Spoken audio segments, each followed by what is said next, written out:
پہچاننے میں ہوتا ہے کہ مجھ سے کہاں غلطی ہو گئی، کس جگہ جا کے کمزوری میں نے دکھائی۔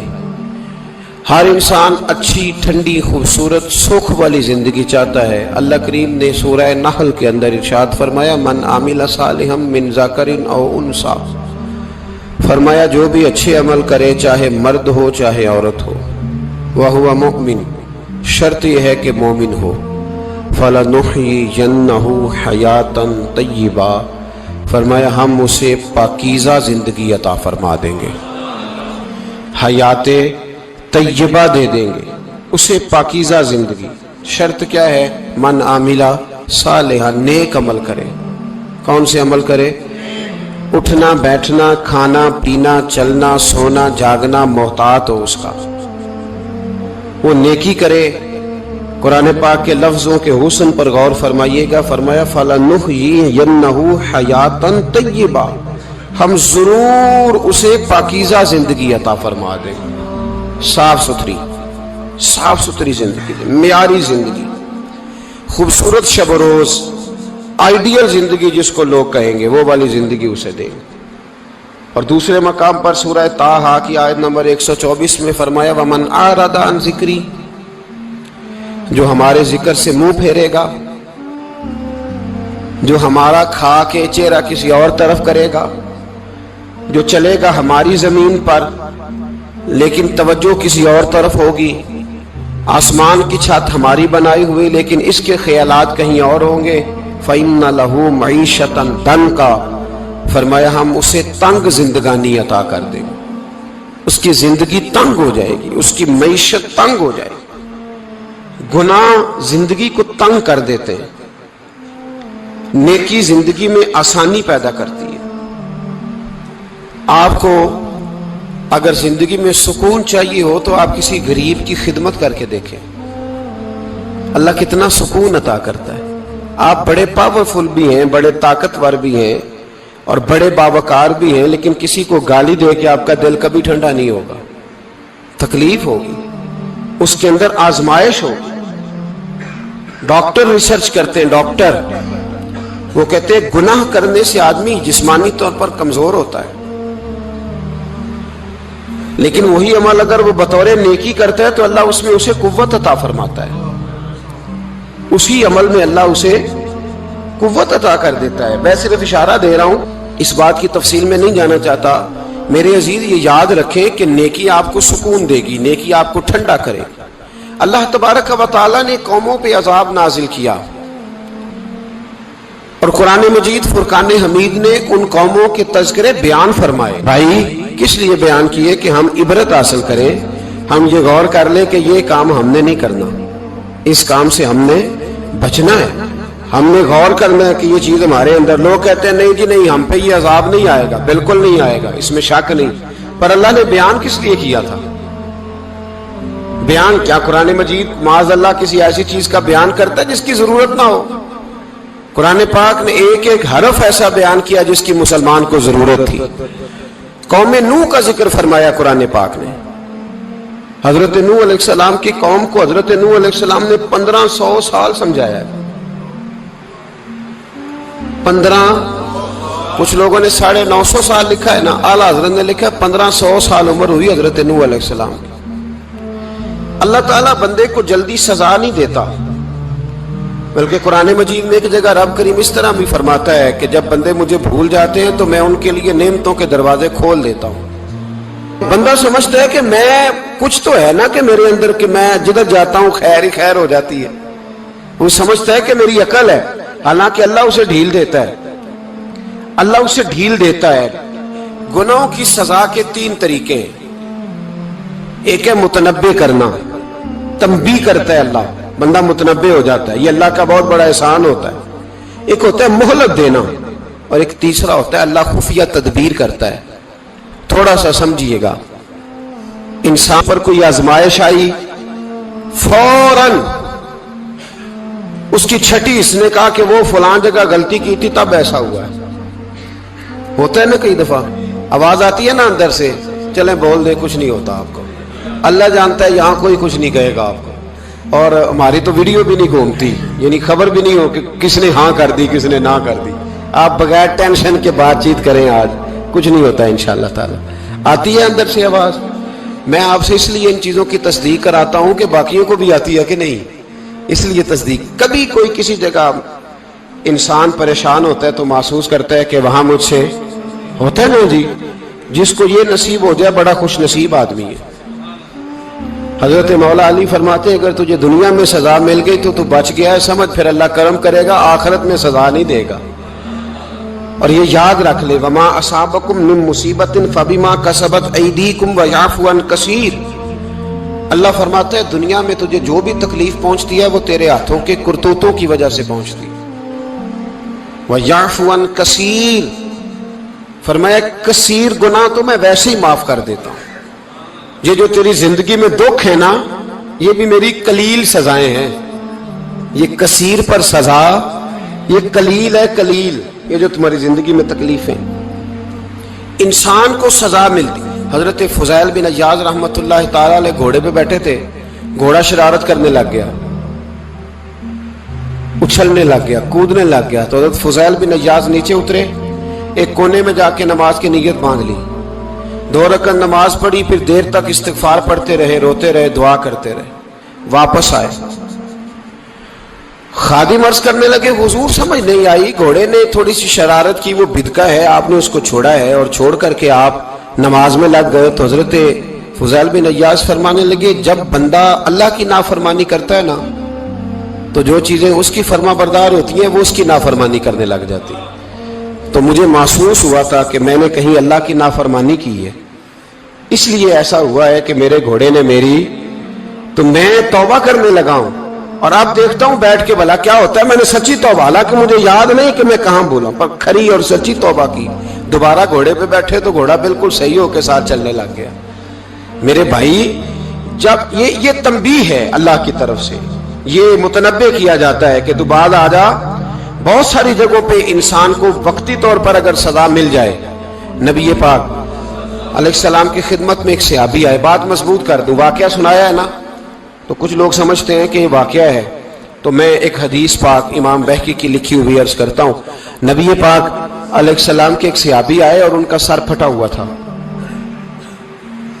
خون بہ رہا تھا. سرکار نے فرمایا کیا ہوا؟ عرض کی حضور ایک عورت جا رہی تھی, میری نظر پڑی, ابھی نظر پڑی ہے کہ میرے آگے ستون آ گیا تو میرے سر پہ لگ گیا. نبی پاک صلی اللہ علیہ وسلم نے فرمایا تیرے لیے خوشخبری ہے, اگر دنیا میں تیری غلطی کی تجھے سزا ملی ہے تو پھر رب تجھے قیامت میں سزا نہیں دے گا.